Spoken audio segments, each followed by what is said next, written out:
ఈ 2 ఇళ్ళకి సంబంధించి ఒక రోడ్డు మధ్యలో ఉన్నప్పుడు ఏమవుతుందంటే, ఈ ఇంటికేమో ఈశాన్యం వీధి చూపయింది, ఈ ఇంటికేమో నైరుతి వీధి చూపయింది.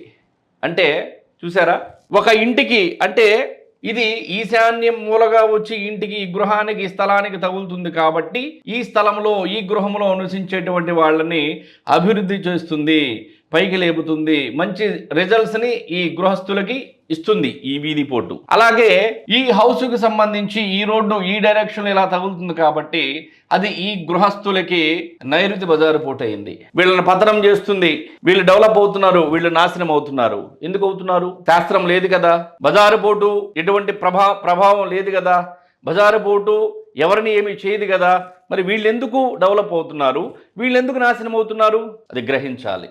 అలాగే ఈశాన్యం జననాన్ని కోరితే నైరుతి మరణాన్ని కోరుతుంది.